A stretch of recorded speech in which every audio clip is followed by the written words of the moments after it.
말씀 보시겠습니다.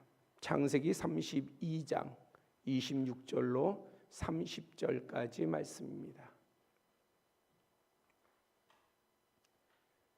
구약성경 50조 창세기 32장 26절서부터 30절까지 봉독해 드립니다. 그가 이르되 날이 세려하니 나로 가게 하라. 야곱이 이르되 당신이 내게 축복하지 아니하면 가게 하지 아니하겠나이다. 그 사람이 그에게 이르되 내 이름이 무엇이냐? 그가 이르되 야곱이니이다. 그가 이르되 내 이름을 다시는 야곱이라 부를 것이 아니요 이스라엘이라 부를 것이니 이는 내가 하나님과 및 사람들과 겨루어 이겼음이니라. 야곱이 청하여 이르되 당신의 이름을 알려주소서. 그 사람이 이르되 어찌하여 내 이름을 묻느냐 하고 거기서 야곱에게 축복한지라. 그러므로 야곱이 그곳 이름을 브니엘이라 하였으니 그가 이르기를 내가 하나님과 대면하여 보았으나 내 생명이 보존되었다 함이더라. 아멘. 아멘. 구약 성경에는 많지는 않지만 이 땅에서의 요람에서 무덤까지의 생애가 적힌 인물들이 있습니다. 모세, 사무엘, 이삭, 요셉, 그리고 오늘 본문의 야곱입니다. 이들의 공통점은 큰 시련이 있었다는 거예요. 위기도 있었고 고난도 있었습니다. 그리고 이것을 극복하고 승리함으로 믿음의 선조가 되었습니다. 편안했기 때문에 믿음의 선조가 된 것이 아니에요. 고난이 있었어요. 환난이 있었어요. 근데 고난과 환난이 있었다고 해서 또 믿음의 선조가 된 것은 아닙니다. 바로 그것을 이겼기 때문에, 승리했기 때문에, 넘어섰기 때문에 그들은 믿음의 선조가 되었습니다. 믿음의 선조라고 하는 것은 단순히 믿었다는 의미가 아닙니다. 그 후대가 복을 받고 또한 그들의 모습, 그들의 일대기를 통해서 그 후대의 크리스찬들에게 선한 도전을 준 인물들이라고 하는 것이죠. 무엇보다도 하나님께로부터 인정받은 사람들이 되었다는 것입니다. 오늘 본문에 앞서 22절 이하를 보면 밤에 일어나 가족들을 인도하여 그의 소유와 함께 야복 나루를 건너게 하고 야곱은 홀로 남았습니다. 야복에서의 이 시간은 누구의 도움도 닿을 수 없는 외로운 싸움이었습니다. 아내도 자식도 함께하는 누구도 재물이나 어떤 소유도 그것을 가지고 해결해 줄 수 없는 염려와 공포, 고통과 괴로움이 깊이 다가오는 시간이었습니다. 누구에게요? 야곱에게요. 배경은 이러합니다. 야곱은 형 에서의 장자권을 팥죽 한 그릇에 샀습니다. 이어 아버지 이삭을 속이고 자기 형 에서인 척해서 장자의 축복을 아버지로부터 받았습니다. 가로챘어요. 이 일로 에서는 대단히 화가 났습니다. 분노했어요. 이로 인해 야곱은 생명의 위협을 느꼈습니다. 그래서 집에 있을 수가 없었어요. 어머니 리브가도 보니까 첫째 아들 에서가 야곱을 위협하게 생겼어요. 그래서 자신의 오라비 하란의 라반에게로 야곱을 보내게 됩니다. 그래서 야곱은 그곳으로 도피하게 되었습니다. 하란의 여러 여정 가운데에 도착을 했습니다. 그리고 그곳에서 사랑하는 여인을 만나게 됐어요. 라헬이라고 하는. 그리고 그 여인을 얻기 위해서 7년간을 정말 성실하게 일했습니다. 그런데 동침하는 날 외삼촌 라반이 라헬을 넣어준 것이 아니라 레아를 넣어줬어요. 깨어나서 보니까, 아침에 일어나서 보니까 사랑하는 여인 라헬이 아니에요, 레아예요. 그래서 다시 7년을 라헬을 얻기 위해서 또 일하게 되었습니다. 14년을요. 14년. 머슴처럼 고된 삶을 살면서 인내하였습니다. 그 후 외삼촌 라반에게서 받은 수모와 손해를 보상받기 위해 지혜를 넣어 많은 재산과 가축을 얻고 번성하게 되었습니다. 20년 만에 이제 야곱은요, 성공한 자로 아내들을 얻고 아들들을 얻고 자녀를 얻고 많은 재물과 소유를 가지고 고향 땅에 돌아오게 되었습니다. 떠날 때는 홀로 외롭게 무서움 가운데 떠났던 야곱이 이제 고향 땅으로 돌아올 때는 아내들과 그 다음에 많은 자식들과 그리고 많은 소유와 부자가 되어서 돌아올 때에 그의 마음이 어떻겠습니까? 정말 감격스럽지 않겠습니까? 홀로 갔다가 이렇게 부유해서 성공해서 돌아오니 그 감격이 얼마나 컸겠습니까?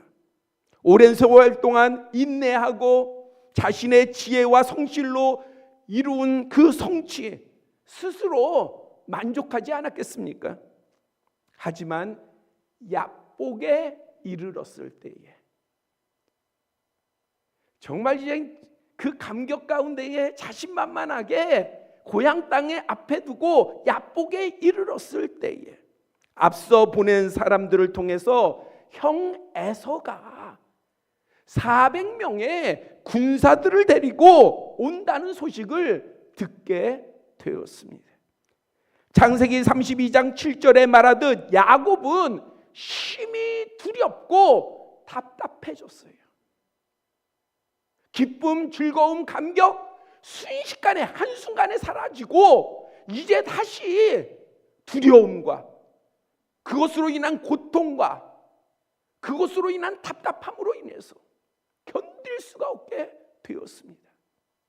이것이 사람이에요. 사람은 뭔가 나에게 좋은 것, 유익된 것 그런 거 주어지면 세상 그런 즐거움과 자신감과 만족이 없습니다. 그러나 또 그것이 잠깐 바뀌어서 나에게 어려운 시험이 되면은요, 기쁨과 즐거움은 순식간에 사라지고 고통 가운데에 깊이 빠집니다. 감사도 잃어버리고 은혜도 잊어버리고 그냥 고통 가운데에 괴로움 가운데에 몰입하게 됩니다. 그것이 믿음의 사람, 훌륭한 사람, 이러한 사람들은 그러하지 않는 것이 아니라 사람이면 모두가 그러합니다. 그동안 고생하며 쌓아온 모든 것, 기업과 재물은 물론이고 가족까지 모두 무너질 큰 절망과 낙심이 엄습했습니다. 야곱은 하던 대로요, 형 에서의 마음을 돌리기 위하여서 재물을 보냅니다. 선물을 준비하였습니다. 또 혹이 형이 나를 치면 어떻게 할까 해서 공격하면 피할 방법까지 모색해 두었습니다. 하지만 그것으로요, 두려움과 어둠의 현실은 쉽게 거두어지지 않았습니다.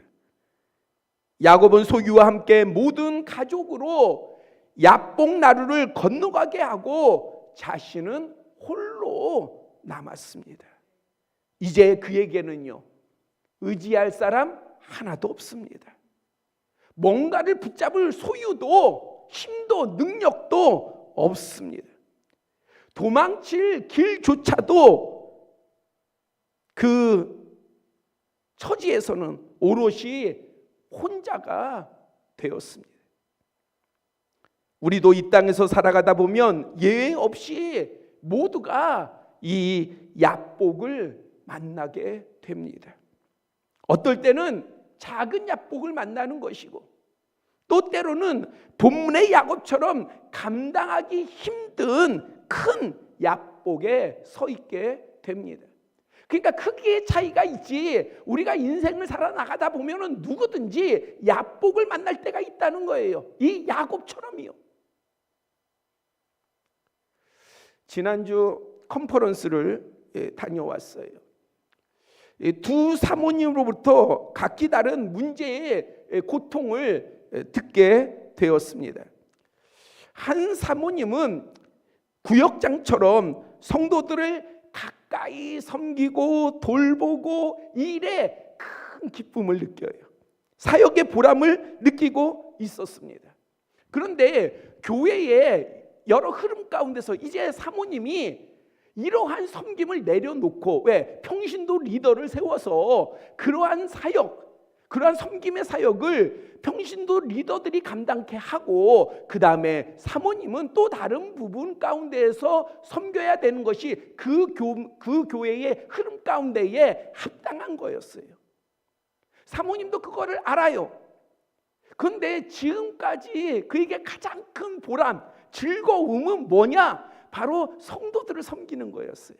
성도들을 섬기는 거였어요. 가까이서. 근데 이거를 내려놔야 하는 거예요. 그래서 그런 상황에서 사역의 의미와 기쁨을 잃게 되는 것에 대한 불안과 혼란을 겪고 계셨습니다. 근데 다른 한 사모님은 반대로요. 새로 목사님을 따라간 그 교회에서 자신에게는요, 과도한 섬김이 요구되는 거예요. 돌봄이 요구되는 것입니다. 그래서 이것에 대한 부담과 염려를 토로하였습니다. 어떤 분은 섬김이 좋고 돌봄이 좋아서 정말 열심히 섬기고 싶은데 그것을 내려놔야 되니 그것이 근심과 고통이 되었고, 다른 한 분은 돌봄과 그 보살핌의 그 사역이 자기에게 맡겨지는 것이 부담이 되어서 괴로워하고 있고요. 이 두 분의 상황을 보면 해답은 간단하지 않습니까? 두 분을 바꾸면 되잖아. 그렇죠? 이쪽 사모님이 다른 쪽 가고 다른 쪽 사모님이 이쪽 오면 간단하게 해결되잖아요. 그런데 현실적으로는요, 불가능하지 않습니까? 교회로 온 것을 섬긴다는 게 불가능하잖아요. 우리는 알고 있습니다. 각자에게 주어진 시험과 문제, 위기와 위협은 다른 사람이 아닌 스스로 감당하고 해결해야 한다는 사실을 말이에요. 그렇게 쉽게 바꿀 수 있는 게 아니에요. 그렇게 해결되는 게 아니에요. 우리의 인생의 여정에서의 야복을 만났을 때는 그렇게 해결되는 것이 아니에요. 내가 감당을 해야 되는 거예요. 내 자신이 감당을 해야 하는 것입니다. 인생의 중요한 순간마다 남편은 남편대로, 아내는 아내대로, 부모는 부모대로, 자식은 자식대로 각자에게 주어진 문제는 결국 스스로 돌파해야 합니다. 왜 실패하냐? 남편을 보니까 실패하는 거예요. 아내를 보니까 실패하는 거예요. 자식을 보니까 실패하는 거예요. 부모를 보니까 실패하는 거예요. 다른 사람을 보니까 실패하는 거예요. 환경을 보니까 실패하는 거예요. 문제에 집착하다 보니까 실패하는 거예요. 내가 내 자신을 세워서 돌파해야 합니다. 그런 마음을 가져야 돼요. 남이 아니라 내가 돌파해야 되는 그러한 사명과 그러한 각오를 가지고 나아가야 합니다. 그런데 오늘 본문은 야곱이 홀로 서 있던 그 야복이 변했다 증거하고 있습니다. 30절에 보니까 그러므로 야곱이 그곳 이름을 분이엘이라 하였다. 야복이 분이엘로 바뀌었어요. 분이엘은 문자적으로 하나님의 얼굴, 하나님과의 대면이라는 그러한 뜻입니다. 야곱은 본문에 내가 하나님과 대면하여 보았으니 내 생명이 보존되었다. 하나님을 만나고 보면 죽는데, 야, 내가 하나님을 대면해서 보았으나 나 죽지 않았다. 그러니까 이것은 뭐예요? 내가 죽는 게 당연한 거예요. 그런데 살았다 하는 것은요, 소망이에요. 희망이에요. 나는 죽지 않는다. 지금 야곱의 처지는 뭐예요? 형이 지금 군사 400명을 몰고 와서 어떻게 하는 거예요? 자신을 죽인다 라는 두려움과 걱정 가운데에 지금 매여 있잖아요. 그 마음이 매여 있잖아요. 그 두려움에 매여서 어찌할 줄을 모르잖아요. 그런데 에서보다 더 크고 놀라우신 분이 누구십니까? 하나님이시잖아요. 근데 그 하나님을 만났는데도 내가 살았어. 그러면요, 에서 따위는, 형 에서 따위는 아무 문제가 되지 않는 거예요. 바로 야복이 분이엘로 바뀐 것입니다. 이 분이엘의 변화는요, 단지 눈앞에 있던 형 에서와의 갈등과 위협을 해결한 데서 그치지 않았어요. 야곱이 뭘로 변합니까? 이스라엘로 바뀝니다. 그리고 그는 자신뿐만 아니라 자녀와 후손들에게도 놀라운 복의 길을 열게 됩니다. 왜요? 야복이 분이엘로 바뀌었기 때문에. 만약 우리 각자에게 주어진 혹은 우리를 붙잡고 있는 야복의 상황이 분이엘로 전환된다면, 우리도 우리의 야복이 크던 작던 우리의 야복이 분이엘로 바뀌게 된다면, 그렇다면 우리 역시 그 어떤 문제나 위협, 걱정과 고통, 괴로움도 온전히 해결될 줄 믿습니다. 그것이 육신의 문제이든 마음의 문제이든 영의 문제이든 사람의 문제이든 환경의 문제이든 우리의 소망의 문제이든 어떠한 문제이든 그것이 반드시 해결될 줄 믿습니다. 그리고 더 나아가 더욱 큰 소망이 피어나고 보다 복된 미래와 새로운 길이 열릴 줄 확신합니다. 그렇다면 어떻게 야복이 분이엘로 바뀔 수 있을까요? 그 해답은 하나님을 만나는 거예요. 하나님을 만나야 돼요. 좋은 사람들, 좋은 조건, 보다 더 좋은 계약들, 어떤 제시하는 것들, 힘 있는 사람들, 그게 아니라 우리는 믿음의 사람이잖아요. 믿음의 사람의 문제는 하나님을 만남으로 해결하는 거예요. 다른 방법을 다 쓰다가 마지못해서 하나님께 나아가는 게 아니라 어떠한 문제가 있다 할지라도 하나님 앞에 먼저 나아가면 문제의 해결이 될 뿐만 아니라 그것을 넘어서서 하나님의 놀라우신 예비하심이 우리에게 임하는 줄 믿으시기를 바랍니다. 야복이 분이엘로 바뀌는 방법은 그 방법밖에 없어요. 다른 게 아니에요. 하나님을 만나야 돼요. 헌금을 많이 한다고 해서 문제가 해결되는 거 아니에요. 나는 예배를 빠지지 않고 나오는데 아니요, 그런 것 가지고 아니에요. 하나님을 만나셔야 돼요. 왜 여러분들이 교회에 나옵니까? 왜 여러분들이 예배를 드립니까? 왜 여러분들이 교회 안에서 성도의 교제를 아름답게 합니까? 여러분들의 마음을 흡족하게 하기 위한 것이 아니라 가장 근본은, 가장 기본은 하나님을 만나는 거예요. 왜 목사가 설교를 하고 왜 설교를 하는데 제가 똑똑하고 지혜롭고 여러분들보다 뭔가 지식이 더 우월해서 여러분들이 목사의 설교를 듣습니까? 아니잖아요. 제가 대화 나누다 보면은 우리 성도님들이 저보다 훨씬 더 똑똑해요. 아는 것도 많아요. 우리 여성 성도들은, 여자 성도들은 저보다 생활 상식이 저보다 더 많고 더 풍성하고, 우리 남자 성도님들은요 세상의 지혜가 저보다 훨씬 더 높습니다. 그런데 왜 여러분들은 듣는 자이고 저는 전하는 자입니까? 예배 가운데서 하나예요. 하나님을 전하기 때문에 그래요. 하나님을 만나야 되기 때문에 그런 거예요. 하나님을 만나면 우리가 어떠한 야복을 만나도, 어떠한 야복에 있어도 그것이 분이엘로 바뀌게 됨을 믿으시기를 바랍니다. 모세도 그러했어요. 사무엘도 그러했습니다. 이삭도 그러했고 요셉도 그러했습니다. 결정적인 전환점은 그들의 인생에 있어서의 위기 가운데서의 결정적인 전환점은 언제나 하나님과의 만남에서 시작되었습니다. 다른 것이 아니라 하나님과 만남으로부터 출발했습니다.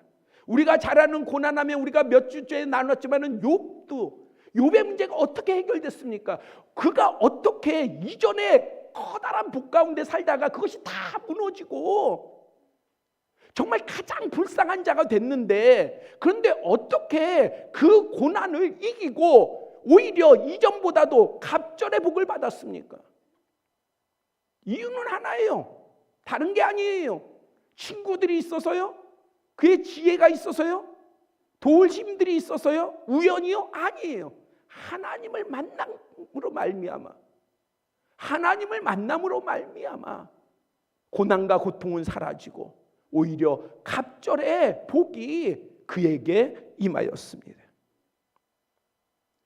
오늘 본문 바로 앞 24절에서는요, 야곱이 비관과 낙심의 깊은 심정 가운데서 어떤 사람과 날이 새도록 씨름했다, 그렇게 기록하고 있습니다. 많은 성경 주석가와 학자들은 이 장면을 단순한 육체의 싸움이 아닌 야곱의 깊고 간절한 기도로 해석합니다. 그리고 이 기도는 야곱의 이전의 기도하고는 전혀 달랐습니다.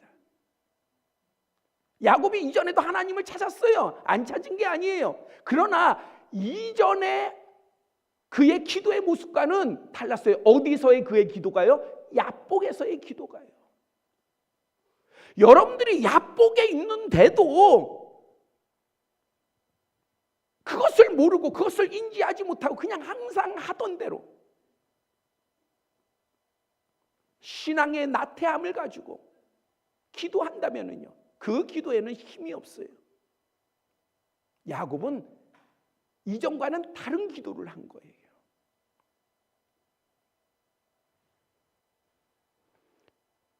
야곱의 깊고 간절한 기도, 야복에서의 야곱이 하나님께 드린 간구로 그는 무엇을 선택했느냐? 성경의 표현대로 하자면은 씨름을 선택했어요. 씨름을. 자, 이 상황 가운데서 이 야복을 벗어나기 위해서 이제 야곱이 하나님 앞에 나아가야 되는데 방법은 그것밖에 없는데, 그때에 그가 하나님 앞에 나아가는 부분으로 씨름을 선택했다는 거예요. 씨름은요, 승패가 있습니다. 그렇죠? 씨름을 하면 거기에는 이기는 자가 있고 지는 자가 있잖아요. 만약에 이기는 자도 없고 지는 자도 없으면요, 그 씨름은요 끝납니까? 안 끝납니까? 안 끝나요. 반드시 이기는 자가 있고 지는 자가 있는 거예요. 그러므로 야곱은요, 씨름에 임할 때에 어떠한 모습으로 임했습니까? 죽을 각오로 임했어요. 죽을 각오로. 자기의 몸이 뼈가 아프고 괴롭고 고통스러워도 그래도 내가 이 씨름에서는 져서는 안 된다, 죽을 각오로 하고 매달린 거예요. 붙든 겁니다. 중간에 포기하지 않았습니다. 날이 새도록. 날이 새도록. 날이 새기까지의 그 이전의 시간들은요, 어느 누구든지 그 시간은 고통의 시간인 거예요. 졸리고 잠들고 싶고 쉬고 싶고 그런 시간인 거예요. 그런데 그 시간을요, 야곱은 깨어서 무엇에 전념했습니까? 하나님을 만나는 것에. 내가 결코 이것을 포기할 수 없다. 내가 반드시 붙잡아야 된다. 내가 주님을, 하나님을 반드시 붙잡아야 된다. 죽을 힘을 다해 그의 손을 놓지 않은 겁니다. 언제까지요? 응답이 있을 때까지. 응답이 있을 때까지. 결국 야곱은 그 씨름을 이겼습니다. 그 씨름을 이겼어요. 야곱이 이겼다면 우리도 이길 수 있는 거예요. 우리가 어떠한 야복을 만나든 우리도 믿음을 가지고, 그 믿음이 뭐예요? 내가 하나님을 만나면 내 소망이 이루어질 것이다. 내가 하나님을 만나면 내 문제가 해결될 것이다. 하나님을 만나면 나의 길이 새롭게 열릴 것이다. 변화가 있을 것이다. 하늘문 열리고 하늘의 복이 임할 것이다. 라고 하는 각자의 소망과 믿음을 가지고 확신하고 나아가면, 그럼 우리가 하나님을 만나면요, 성취되는 거예요. 그것을 확신하신다면 우리가 어떻게 해야 합니까? 우리도 씨름을 해야 되는 거예요. 그리고 씨름할 때 우리가 붙잡은 손을 놓지 말아야 합니다. 언제까지요? 응답하실 때까지. 우리가 승리할 때까지. 우리가 하나님 앞에 전념할 시간에 우리는요, 또 한쪽의 이 생각은 막 내 생각을 돌려요. 계산해보고요, 따져보고요, 피할 곳도 찾고요. 내가 애굽을 의지해야 되나? 아시리아를 의지해야 되나? 아니, 하나님을 믿는 백성이 하나님을 의지해야지. 애굽이 좀 더 큰 것 같으니까 내가 애굽을 의지해야 안전할까? 아시리아가 새로운 힘이 큰 세력을 모으는 것 같으니까 아시리아한테 붙어야 내가 형통하지 않을까? 하나님이 그러한 이스라엘 백성을 향해서 뭐라고 말씀하십니까? 이 어리석은 비둘 같은 에브라임아, 이스라엘아 말씀하시잖아요. 하나님을 믿는 백성들이, 우리는 하나님을 믿어요. 그럼 하나님을 찾아야지요. 본문 28절에요, 네가 하나님과 및 사람과 겨루어 이겼음이니라. 야곱이 이스라엘이 되었습니다. 그것이 이스라엘이라는 뜻이잖아요. 어느 대형교회 다니는 집사님이 엘리베이터를 탔어요. 그런데 담임 목사님 전용 엘리베이터예요. 한국에 되게 이름 있는 메가처치.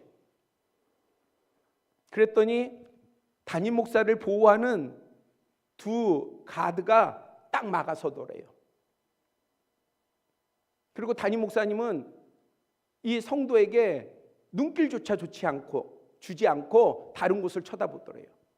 애도 있었는데. 그리고 나서 이 여자 집사님이 엘리베이터에서 내렸어요. 그리고 나서 나중에 이제 그런 얘기를 이제 저하고 할 때에 이 여자 집사님 뭐라고 얘기하시는 줄 아세요? 자랑스러워해요. 자랑스러워해요. 나 담임 목사냐고. 진짜 같은 엘리베이터 탔다는 게 영광인 거예요. 같은. 우리 성도들은 뭐 저를 보기를,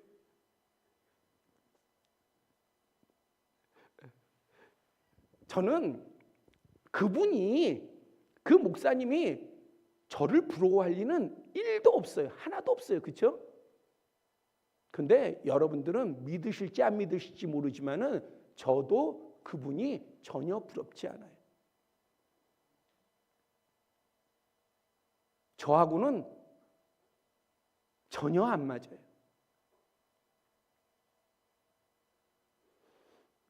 저는 이렇게 생각을 했어요. 내가 성도를 모르면 그러면 그것이 진짜 목회일까? 라는 생각을 가졌어요. 그래서 하나님 앞에 남들은 계속 큰 성장된 교회를 지향할 때에, 그럴 때에 저의 깊은 마음 속에서는요, 내가 표현은 안 했지만은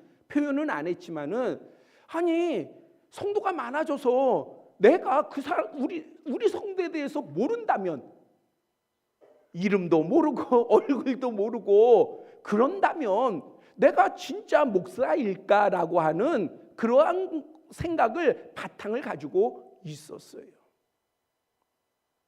그렇기 때문에 우리 성도님들이 우리 교회 가운데에서 어쩌면 저에게서 전도하십시오 이런 얘기를 한 번도 그렇게 많이 듣지 못했는지도 몰라요. 왜냐하면 저는 거기에 갇혀 있었어요. 그런데 이번에 컨퍼런스 가서 그것이 깨졌어요. 뭐냐? 성도를 보살피는 것, 성도를 살피는 것은 나만의 사역이 아니다라고 하는 거예요. 교회의 사역이라는 거예요. 교회. 그럼 교회는 누굽니까? 목사입니까? 아니잖아요. 우리 모두잖아요. 우리 모두가 목사가 아니라 우리 모두가 구원해야 되고 돌봐야 되고 섬겨야 되고 복되게 해야 되고, 이것을 목사 혼자서 짊어지는 게 아니라 우리 교회를 이루는, 예수 그리스도의 교회를 이루는 우리 모두가 다 기뻐하며 감사하며 다 감당해야 하는 것이구나. 그런데 그것을 제가 열지 못하고 있었던 거예요. 그래서 회개를 했어요. 저는 제 남은 목회 여정을 생각해 봐요. 왜냐하면 제 이제 나이가 여러분들 보시기에는 40대로 보여도 다 동의의 웃음인 줄 제가 믿고, 봐요, 아멘까지 나오잖아요. 이제 제가 준비할 때잖아요. 근데 어찌 보면요, 우리 성도님들 다 착해요. 그렇죠? 이대로 그냥 가면 가져지 않아요. 우리 교회는 그냥 가질 거 아니에요. 그렇죠? 다들 그렇게 가요. 보니까 목사님들이 다들 그렇게 가요. 그러니 나도 고민 안 하고 걱정 안 하고 그냥 여러분들과 함께 그냥 이대로 가면 되잖아요. 그런데 시간이 하루하루 갈수록 저한테 주어지는 거룩한 부담이 있었어요. 주님을 만나면 주님께서 너의 남은 그 사역 인생 가운데 너 뭘 했냐 하면, 주님, 나 그냥 우리 성도들과 함께 그래도 주님을 향해서 그냥 같이 왔지 않습니까? 그러면 과연 주님이 나에게 그것만을 원하시는 걸까? 그것이 제가 작년에 아주 심각하게, 여러분들한테 표현은 안 하고 누구하고도 얘기를 안 했지만은 저 개인적으로는요, 대단히 힘든 그러한 시간을 가졌습니다. 그래서 이대로는 안 되겠다. 아내하고 이야기하고요, 기도하고요. 그리고 나서 씨름을 해야 되겠다. 그래서 작년에 목회자 세미나를 다녀온 거예요. 이 나이에 뭘 배울 게 있을까? 제 스스로가 그렇게 생각했어요. 앞으로의 어떠한 여정 가운데에 지금까지 배운 것도 다 못 쓰는데 뭘 또 배워요? 보니까 시간표를 보니까 쉬는 시간도 없고, 남의 집에서, 그것도 성도의 집에서 호텔이 아니라 성도의 집에서 지내야 되는 거예요. 일주일 동안을 불편하게. 근데 그것도 교육이에요. 교육에 포함되어 있어요. 근데 씨름을 해야 되겠다. 그 당시에 제 왼쪽 눈은 중간에 세미나 중간에 병원 다녀올 정도로 아팠어요. 그런데도 갔어요. 이것도 시험, 이 시험을 내가 이겨야 되겠다 하고. 왜 지난주에 또 컨퍼런스도 다녀왔냐? 씨름이에요. 이것은 저만이 아니에요. 여러분들과 같이 우리의 교회가 정말 하나님이 원하시는 그러한 교회, 그것이 여러분들을 복되게 하고 여러분들의 문제를 해결하게 하고 더 나아가서 하나님께서 예비하신 하늘의 복을 여러분들에게, 여러분들의 가정에, 여러분들의 지경에 부을 줄 믿기에 적어도 목사가 부끄럽지 않게 하기 위해서, 않기 위해서 씨름해야 되겠다. 우리 지금요 씨름할 때예요. 지금 사회를 보세요. 세상을 보세요. 여러분들의 자녀를 위해서 씨름할 때예요. 씨름할 때라고 하는 것은 하나님을 만나야 될 때예요. 우리 교회도 하나님을 만나야 될 때인 것이고, 여러분들도 하나님을 만나야 될 때인 것이고, 부모가 하나님을 만나야 되고, 자녀도 하나님을 만나야 되고, 우리의 가정도 하나님을 만나야 되고, 우리의 모든 지경과 기업도 하나님을 만나야 할 때예요. 그때야 그것이 바로 은혜의 때가 되는 줄 믿습니다. 하나님의 역사의 때가 되는 줄 믿습니다. 씨름합시다. 야복에 굴복하지 말고, 남 탓하지 말고, 거기에 매여서 시간만 보내지 말고 우리 씨름합시다. 그래서 하나님을 만납시다. 그러면 우리의 야복이 분이엘로 바뀔 줄 믿습니다. 그리고 그 분이엘로 바뀌면 분명한 우리의 복으로, 또 우리의 소망의 성취로 다가올 줄 믿습니다. 기꺼이 여러분들의 씨름을 하시기를 축복합니다. 기도드리겠습니다. 아버지 하나님, 이 시간에 우리의 심령을 살펴주시옵소서. 우리가 여러 가지의 내용을 가지고 그 표현은 다를지라도 모두에게 각자의 약복이 있음을 압니다. 아버지 하나님, 거기에 매여서 우리가 끌려가지 않게 하여 주시고 분이엘로 바꾸는 역사가 우리에게 있게 하여 주시옵소서. 우리가 믿음을 가지고 아버지 하나님께 나가오니 아버지 하나님 얼굴을 다른 데로 돌리지 마옵시고 우리에게 향하시사 우리가 하나님의 얼굴을 보게 하여 주시옵소서. 그리고 우리에게 분명한 것으로, 확실한 것으로, 복된 것으로 응답하여 주시옵소서. 믿습니다. 우리 주 예수 그리스도의 이름으로 기도드렸사옵나이다. 아멘. 찬송 338장 들으시면서